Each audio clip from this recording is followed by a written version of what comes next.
काँग्रेसचे ज्येष्ठ नेते बाळासाहेब थोरात आपल्या सोबत आहेत। काय सांगाल? राहुल गांधी यांचा दौरा जो आहे तो सुरू झालेला आहे, थेट काल नंदुरबारला होता, आज धुळ्यामध्ये आलेले आहेत। कशा पद्धतीने ऊर्जा मिळू शकते, काय प्रतिक्रिया? ही ऊर्जा मिळेल ती तर पूर्णपणे देशामध्ये मिळणार आहे आणि मला असं वाटतं का मीडिया आहे, सोशल मीडिया आहे, या सगळ्या माध्यमातून सर्वसामान्यापर्यंत हे विषय जाणार आहे की जे न्याय देणारे अनेक निर्णय ते करतायत। जवळजवळ एक विस्कलमी कार्यक्रमच येतो आहे आणि पुढच्या काळामध्ये कोणते प्रश्न सोडवले पाहिजे सर्वसामान्य जनतेचे ते सांगणार आहे, भेद निर्माण करणारे नाही आहेत, हे लक्षात घेतलं पाहिजे।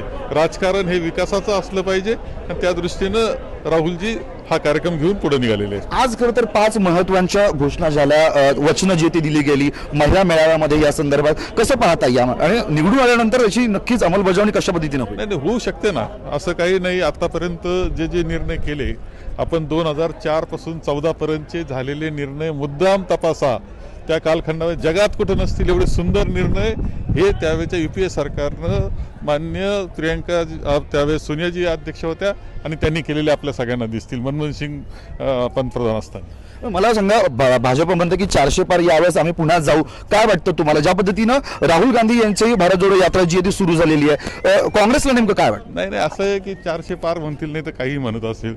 2004ला सुद्धा फिलगुड म्हणत होते, मग काय झालं?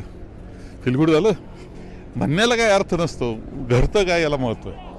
तर आपल्यासोबत होते बाळासाहेब थोरात यांनी स्पष्टपणे धुळ्यातला ज्या पद्धतीनं राहुल गांधी यांची जी भारत जोडो यात्रा सुरू झालेली आणि यामुळे नक्कीच खरं तर काँग्रेसला एक नवीन उभारी मिळून ऊर्जा मिळणार असल्याचं त्यांनी सांगितलं। Video journalist किशोरसह Harshal बदाने Patil, times नाव मराठी, धुळे।